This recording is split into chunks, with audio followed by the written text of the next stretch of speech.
नमस्कार, स्वागत है आपका एबीपी न्यूज में। आपके साथ मैं हूं अखिलेश आनंद। चुनाव लोकतंत्र को मजबूत बनाने के लिए होता है और लोकतंत्र लोक यानी जनता को।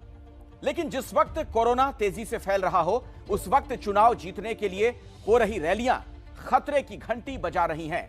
इसीलिए आज सबसे ज्यादा इंडिया यही जानना चाहता है कि भले कोरोना विस्फोट हो जाए, लेकिन क्या नेताओं को रैलियों से ही मतलब है? वहीं इंडिया उस रियलिटी टेस्ट को भी जानना चाहता है कि अगर कोरोना ब्लास्ट हुआ तो जिम्मेदार कौन होगा। जबकि इंडिया यह भी जानना चाहता है कि यूपी में कानून व्यवस्था दुरुस्त है तो अलीगढ़ के कारोबारी का मर्डर कैसे हुआ। तो ये तमाम बड़ी खबरें हम आगे भी आपको दिखाएंगे, इन पर आगे विस्तार से बातचीत भी होगी। तो जैसा इंडिया चाहता है, शुरुआत करते हैं उस बड़े खतरे वाली खबर से जिसे लेकर एबीपी न्यूज मुहिम चला रहा है कि जब कोरोना का खतरा बढ़ रहा है तो चुनावी रैलियां क्यों चालू हैं। नेताओं का हाल यह है कि कोरोना पर बड़ी बड़ी बातें तो बहुत करते हैं, लेकिन चुनावी रैलियों में भीड़ जुटाकर अपना सीना फुला रहे हैं। तो आप देखिए उस कोरोना के बढ़ते खतरे को लेकर आगाह करती हमारे सहयोगी पंकज झा की यह खास रिपोर्ट।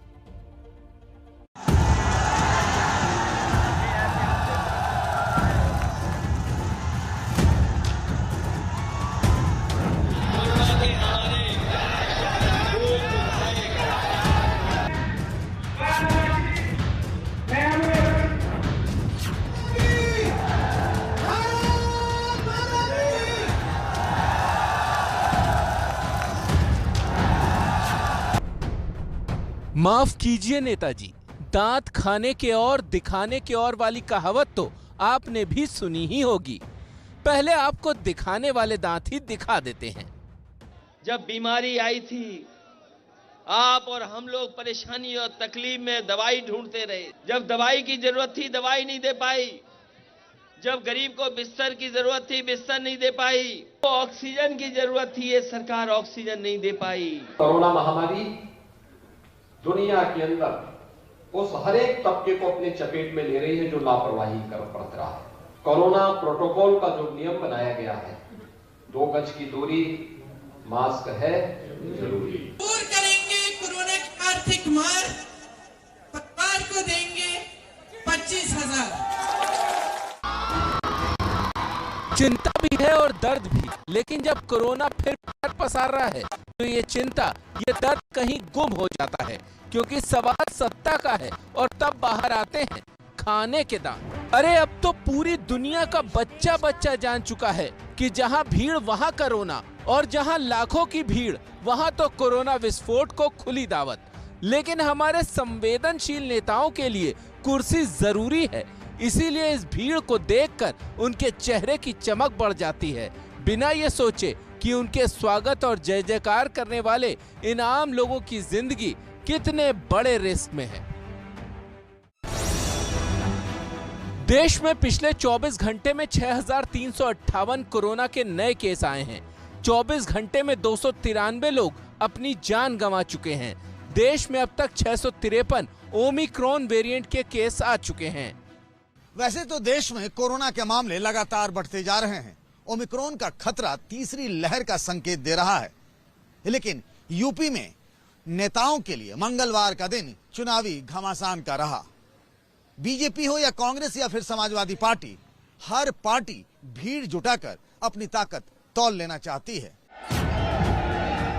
उन्नाव में अखिलेश यादव का ये रोड शो, जिसमें हजारों लोग उनके रथ के साथ दौड़ते हुए नजर आ रहे हैं। कानपुर में प्रधानमंत्री मोदी की रैली, जिसमें लाखों लोग जुटे। माता की। लखनऊ में कांग्रेस लड़कियों की मैराथन करवा उनके लड़ने की क्षमता माप रही है। हरदोई, भदोई और सुल्तानपुर में गृह मंत्री अमित शाह यूपी चुनाव के लिए जोर आजमाइश कर रहे हैं। जय श्री राम, जय जय श्री राम। बीजेपी अध्यक्ष जेपी नड्डा पीछे नहीं हैं, वो भी हापुड़ और बदायूं में भीड़ के सामने विपक्ष पर निशाना साध रहे हैं।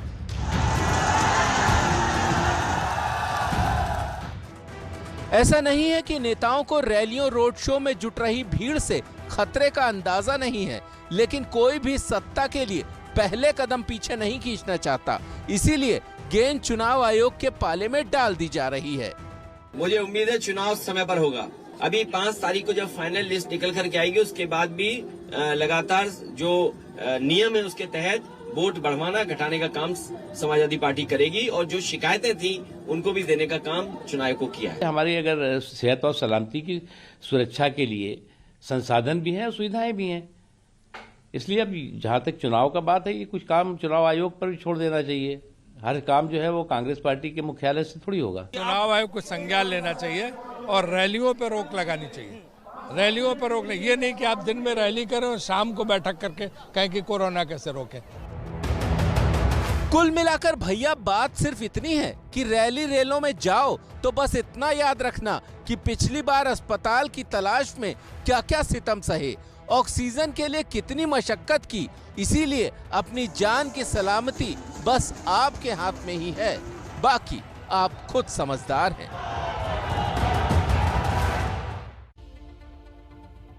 कोरोना बढ़े तो बढ़े, लोगों की जान पर आफत आए तो आए, लेकिन नेता अपनी रैली से समझौता करने वाले मुद्रा में नहीं दिखते।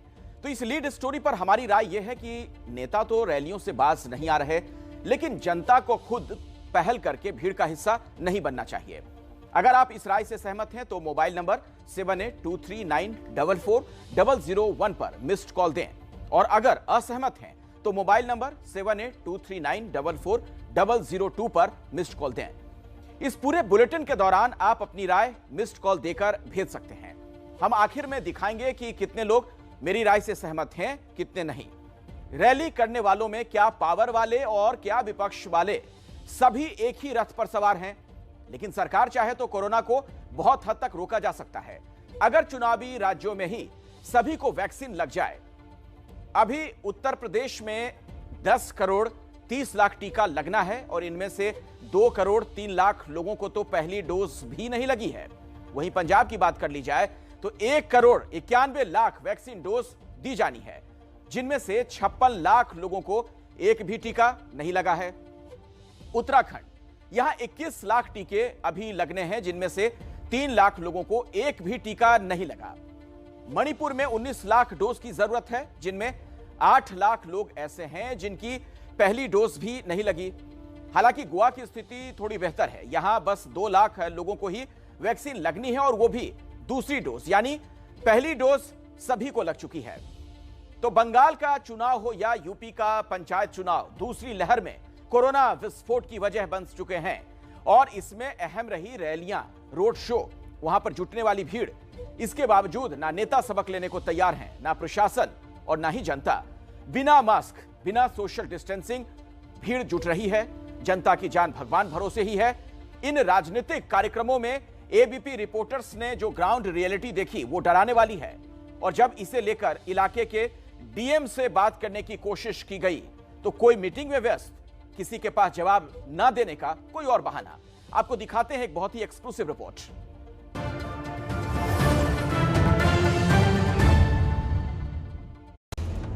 रैली नंबर 1, जगह कानपुर, पार्टी बीजेपी।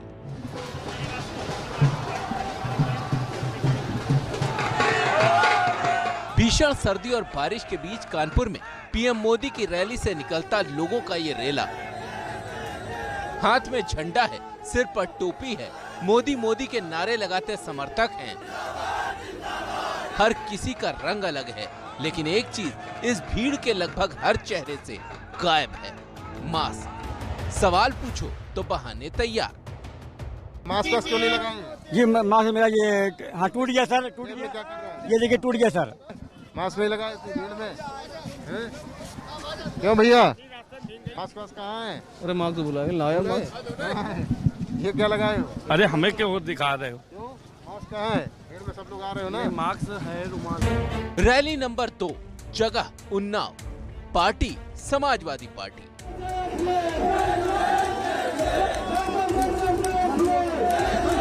भीड़ यहाँ भी जबरदस्त है, हर तरफ लाल टोपियां दिख रही हैं। कुछ अखिलेश को देखने आए हैं, कुछ गाड़ी के आगे दौड़ते हुए भक्ति का प्रदर्शन कर रहे हैं, अखिलेश को सुनने देखने की तमन्ना लेकर आई इस भीड़ को भी कोरोना का डर नहीं है। नियम कायदे सब तक पर। आयोजन नंबर 3, जगह लखनऊ, पार्टी कांग्रेस।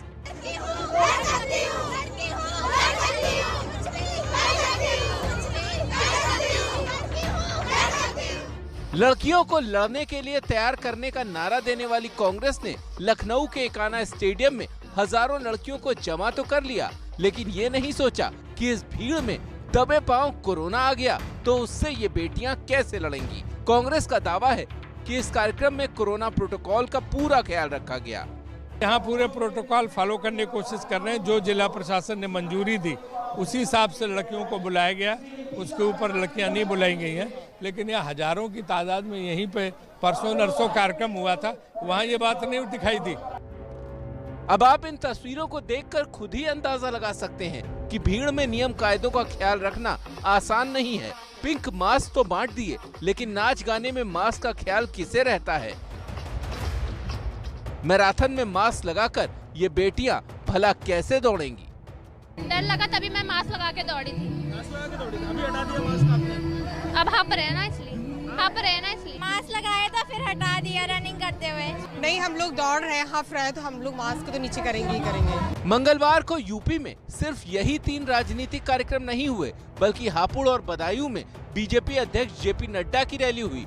गृह मंत्री अमित शाह यूपी की जनता से वोट मांगते दिखे, लेकिन इन जगहों पर भी कोरोना प्रोटोकॉल ताक पर रखे गए। मैं देख रहा हूं जहां तक नजर पहुंचती है मुंड ही मुंड दिखाई पड़ते हैं। अब सवाल यह है कि अगर दूसरी लहर की तरह यूपी में कोरोना का विस्फोट हुआ तो कौन जिम्मेदार होगा। क्या स्थानीय प्रशासन इसकी जिम्मेदारी लेगा या फिर वो पब्लिक जो राजनीतिक कार्यक्रमों में कोरोना नियमों का पालन नहीं कर रही। क्या सरकार की जिम्मेदारी नहीं है कि वो कोरोना को रोकने के लिए उतनी ही सख्ती राजनीतिक कार्यक्रमों पर भी करे जितनी रेस्टोरेंट्स, मॉल या फिर दूसरे सार्वजनिक स्थानों पर की जा रही है। चुनाव आयोग कुछ कह नहीं रहा है और रैलियों का शोर थम नहीं रहा है। रैलियों में भीड़ रुक नहीं रही है और हर रोज कोरोना के केस बढ़ते ही जा रहे हैं। क्या चुनावों के लिए जरूरी है रैलियां? क्या वोट के लिए जनता की जान दांव पर लगाएं? कब जागेंगे नेता? जनता की जान बचाने के लिए रैली फौरन बंद करो। एबीपी न्यूज की मुहिम। एबीपी न्यूज इस मुहिम को आगे बढ़ा रहा है कि अब कोरोना की तीसरी लहर से बचने के लिए आप खुद अपनी हिफाजत कीजिए, सतर्क रहिए। कायदे से चुनाव इस बात पर होना चाहिए कि कोरोना से बचाव के लिए कितना बेहतर इंतजाम है, कैसे लोगों को कोरोना से बचाव के लिए सतर्क किया जा रहा है। यह सब सरकार के बेहतर कामकाज से होता है। कामकाज से याद आया, आज सी वोटर के सर्वे में मुख्यमंत्री योगी आदित्यनाथ के कामकाज पर लोगों की राय सामने आई। 17 दिसंबर को 43% लोग मुख्यमंत्री योगी आदित्यनाथ के कामकाज को अच्छा मानते थे। आज भी उतने ही लोग हैं, लेकिन 21 दिसंबर की तुलना में 1% लोग योगी सरकार के कामकाज को अच्छा मान रहे हैं। 11 दिन पहले योगी सरकार के कामकाज को औसत मानने वाले 20% लोग थे और आज भी 20% ही हैं, जबकि सरकार के कामकाज को खराब कहने वाले 37% के 37% ही बने हुए हैं। लोगों की राय में तो योगी सरकार ठीक ठाक काम कर रही है, लेकिन समाजवादी पार्टी के अध्यक्ष अखिलेश यादव को लगता है कि योगी सरकार किसी काम की नहीं और उनकी सरकार इस बार जरूर बनेगी। आज उन्नाव में अखिलेश यादव से एक्सक्लूसिव बात की है मेरे सहयोगी पंकज झा ने।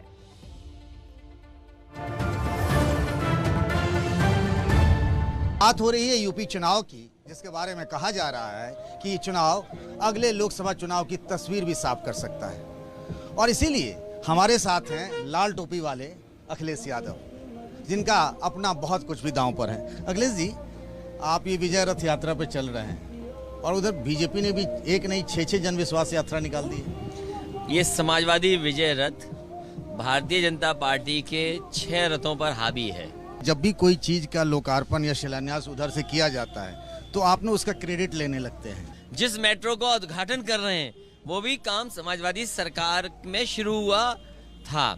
सवाल ये नहीं है कि कौन शुरू कर रहा है, कौन उद्घाटन कर रहा है। सवाल ये है कि क्या ये सरकार एक्सेप्ट करेगी इस बात का कि हाँ ये समाजवादी सरकार का शुरू हुआ काम है। तो ये कह रहे हैं कि भैया ये जो नोट मिल रहा है ना दीवारों से, तहखाने से, कन्नौज में, मैं पीयूष जैन की बात कर रहा हूँ, तो वो ये कह रहे हैं कि इसीलिए बबुआ जो है, आपका नाम नहीं लेते हैं, वो कहते हैं कि नोटबंदी का विरोध इसीलिए करते हैं। देखिए, जो रुपया निकल रहा है और उत्तर प्रदेश में शायद ही किसी छापे में इतना रुपया निकला होगा। बीजेपी को बताना चाहिए कि आखिरकार नोटबंदी के कारण जो भ्रष्टाचार और जो काले धन की बात कर रहे थे, क्या वो रुक गया? उनकी नाकामी दिखाई दे रही है। क्योंकि कन्नौज से आपका बहुत पुराना रिश्ता रहा है, तो वो आपकी तरफ घुमा रहे हैं और बीजेपी के कई बड़े नेता कह रहे हैं कि वो तो समाजवादी पार्टी का आदमी है पीयूष जैन। मुझे लगता है कि वो ये जानते ही नहीं हैं कि हमारी पार्टी के किस व्यक्ति ने इत्र बनाया था। आखिरकार उनके जो डिजिटल इंडिया की नाकामी है, जिस तरह नोटबंदी की नाकामी, नोट दिखाई दे रहे हैं, जीएसटी की नाकाबंदी जिसकी वजह से उसने पैसा कमा लिया, ये डिजिटल इंडिया का भी कमाल है कि वो ढूंढ रहे थे पुष्पराज जैन को, मिल गया उन्हें पीयूष जैन। अखिलेश यादव से बातचीत का सिलसिला जारी रहेगा। जब ऊपर हम रथ के जाएंगे, वो जनता से संवाद करेंगे, तब हमारी बातचीत का सिलसिला जारी रहेगा। मैं ये जानना चाह रहा था, आपके सभाओं में जो भीड़ आ रही है ना, वो बहुत बहस का मुद्दा है। क्या आपको लगता है ये भीड़ वोट में तब्दील होती रहे? क्या कई बार भ्रम भी हो जाता है? जब जब रथ चला है और जब जब लोगों का इस तरह का समर्थन मिला है, मुझे याद है जब नेताजी ने रथ चलाया था उस समय सरकार बनी थी।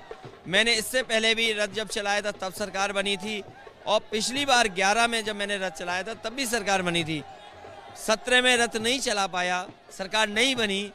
इस बार रथ चल रहा है, सरकार समाजवादी पार्टी की उत्तर प्रदेश में बनेगी। आज अमित शाह लेकर आए हैं ABCD, आतंकवाद से लेकर के ना दंगा तक उन्होंने आपको कहा है। वैसे वो 2 नंबर के नेता हैं। 2 नंबर के नेता मतलब? एक में प्रधानमंत्री, दो नंबरी ये हो गए नेता।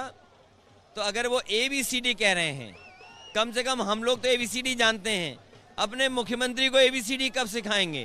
आपको नहीं लगता है कि वो जो हिंदुत्व का जाल है उसमें आप फंस जाएंगे? वो तो ये भी कह रहे हैं कि अगर सरकार अखिलेश की आएगी तो राम मंदिर का निर्माण कैसे हो पाएगा, बनेगा ही नहीं। समाजवादी लोग वो हैं जो देश में सबसे जल्दी एक्सप्रेसवे बनाते हैं। देश में अगर कभी आकलन होगा कि मेट्रो किसने जल्दी बनाई है, तो उत्तर प्रदेश में लखनऊ में सबसे जल्दी मेट्रो बनी है। ये भारतीय जनता पार्टी के लोग मंदिर बनाना नहीं चाहते हैं, मंदिर के नाम पर केवल वोट लेना चाहते हैं। और अगर समाजवादियों को बनाना होता तो रिकॉर्ड टाइम में बनाते, उनसे अच्छा बनाते, उनसे बेहतर बनाते। मंडल चलेगा, कमंडल चलेगा, महंगाई चलेगी, क्या चलेगा? इस बार बेरोजगारी, महंगाई और किसान की बर्बादी चलेगी, क्योंकि इन्होंने तीनों को बर्बाद किया है, उत्तर प्रदेश को पीछे ले जाने का काम किया है। आखिरी सवाल ये है कि आपको नहीं लगता कि ओवैसी साहब को भी साथ ले लेते तो थोड़ा बेहतर होता? नहीं, ये क्योंकि समाजवादी पार्टी ने जो गठबंधन किया है, किसी ऐसे गठबंधन साथी को नहीं लिया है जिस पे बहुत ज्यादा आरोप लग रहे हों।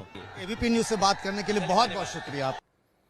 और देखिए, इन सब के बीच कन्नौज में इत्र व्यापारी के घर भी पड़ा छापा सियासी रंग लेता जा रहा है। आज प्रधानमंत्री नरेंद्र मोदी ने भी इस मुद्दे को उठा दिया। सी वोटर के सर्वे में जब लोगों से पूछा गया कि क्या कन्नौज कैश कांड का कोई राजनीतिक कनेक्शन है, तो इस पर 77% लोग कहते हैं हां, जबकि 23% लोग ऐसा नहीं मानते। अब बात एक ऐसे शख्स की जिसका नाम कल से खूब सुर्खियों में है। वो बहुत जरूरी है कि नफरत फैलाने वाले लोगों के खिलाफ सख्त कानूनी कार्रवाई हो। और बात कानून की आ गई है तो लगे हाथ यूपी की बात कर लेते हैं, जहां दावा तो किया जाता है कि कानून राज चल रहा है, लेकिन अलीगढ़ में 2 बदमाशों ने एक बड़े व्यापारी को गोलियों से भून दिया और पुलिस को अब तक अपराधियों का पता तक नहीं। उत्तर प्रदेश के अंदर एक जमाना था जब माफियाओं का राज होता था। भाजपा सरकार ने वो बाहुबलियों को पलायन करा दिया है। केंद्रीय गृह मंत्री अमित शाह जिस हरदोई में खड़े होकर कानून व्यवस्था का दम भर रहे हैं, उसी हरदोई से लगभग 260 किलोमीटर दूर अलीगढ़ में यूपी के सबसे बड़े सीमेंट किंग को बदमाशों ने गोली से उड़ा दिया।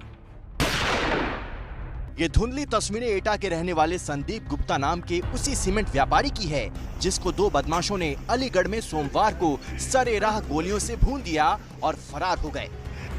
हत्यारों ने जिस चोरी की गाड़ी का इस्तेमाल किया था, पुलिस ने उसे तो जब्त कर लिया है।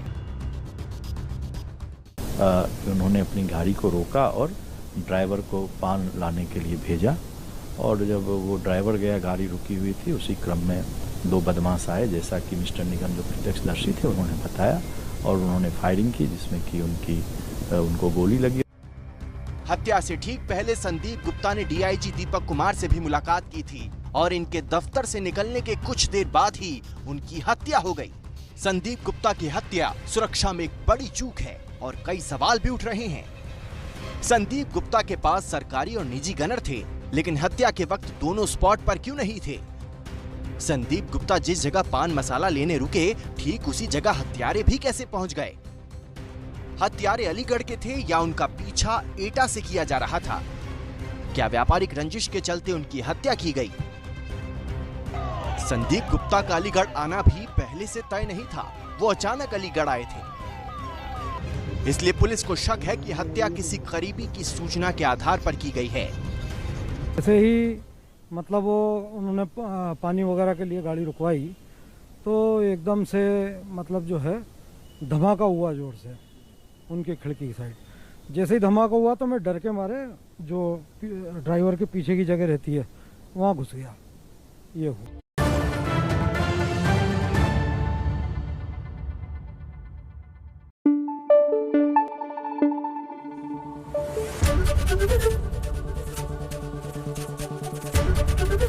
एबीपी न्यूज आपको रखे आगे।